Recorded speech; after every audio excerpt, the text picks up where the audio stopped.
Hi students, ಈ ವಿಡಿಯೋದಲ್ಲಿ ನಾವು ರಿಂಗ್ ನಾಟ್ನ ನೋಡ್ತಾ ಇದ್ದೀವಿ.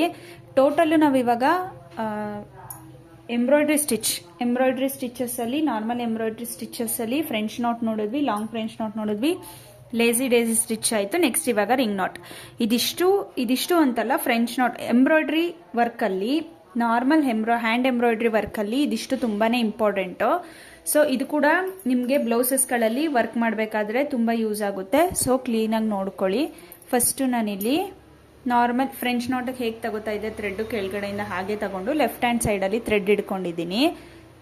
ಇದ್ರ ಸುತ್ತ ಸೂಜಿ ಸುತ್ತ ಒಂದ್ಸಲ ದಾರ ತಗೊಂಡು ಹತ್ರ ಚುಚ್ಚಲ್ಲ, ಸ್ವಲ್ಪ ಮುಂದೆ ಚುಚ್ತೀನಿ.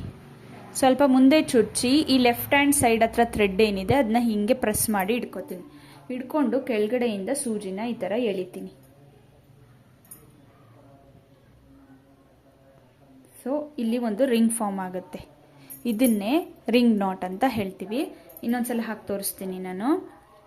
ಫೋರ್ಸ್ ಆಗಿ ಎಳೆಯಕ್ಕೆ ಹೋಗ್ಬೇಡಿ, ಆ ರಿಂಗ್ ಏನಿದೆ ಅದು ಫ್ಲಾಟ್ ಆಗಿಬಿಡುತ್ತೆ. ಸೊ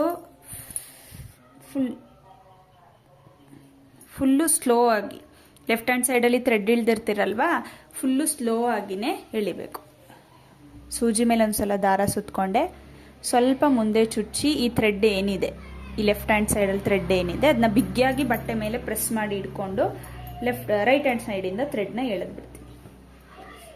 ಹಿಂಗೆ ಫೋರ್ಸಾಗಿ ಎಳೆದ್ಬಿಟ್ರೆ ಆ ರಿಂಗು ಒಳಗಡೆ ಹೋಗ್ಬಿಡುತ್ತೆ.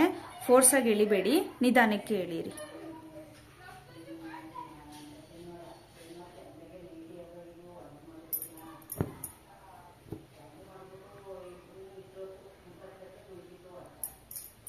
ಲೆಫ್ಟ್ ಹ್ಯಾಂಡ್ ಸೈಡಲ್ಲಿ ನಾನು ಥ್ರೆಡ್ ಹಿಡ್ದಿದ್ದೀನಿ. ಹಿಂಗೆ ಇಷ್ಟೇ ಎಳಿಬೇಕು ನೀವು. ಫುಲ್ಲು ಫೋರ್ಸಾಗಿ ಎಳಿಯಕ್ಕೆ ಹೋದರೆ ಈ ರಿಂಗು ಫ್ಲ್ಯಾಟ್ ಆಗಿ ಥ್ರೆಡ್ ಕ್ಲಾತ್ ಒಳಗಡೆ ಹೋಗ್ಬಿಡುತ್ತೆ. ನೆಕ್ಸ್ಟ್ ಇದಾದ್ಮೇಲೆ ಇದು ಸಿಂಗಲ್ ನಾಟ್ ಆಯಿತು, ಫಸ್ಟ್ ಟೈಪು. ನೆಕ್ಸ್ಟು ಎರಡನೇದಕ್ಕೆ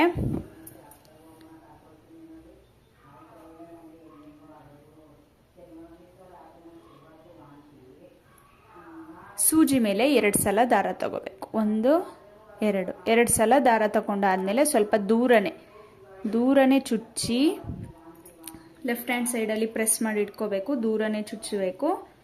ಈ ಥರ ಥ್ರೆಡ್ನ ಎಳಿತಾ ಹೋಗ್ಬೇಕು. ಫೋರ್ಸಾಗಿ ಎಳಿಯಕ್ಕೆ ಹೋಗಬೇಡಿ, ನಿಧಾನಕ್ಕೆ ಎಳೀರಿ, ಅದು ಲಾಕ್ ಆಗೋ ಥರ. ಇಷ್ಟೆ. ಇವಾಗ ಇಲ್ಲಿ ನಿಮಗೆ ಡಬಲ್ ನಾಟ್ ಫಾರ್ಮ್ ಆಯಿತು. ಇದೊಂದು ನಾಟು, ಇದೊಂದು ರಿಂಗು, ಇದೊಂದು ರಿಂಗು. ಸೊ 2 ರಿಂಗ್ ಫಾರ್ಮ್ ಆಯಿತು.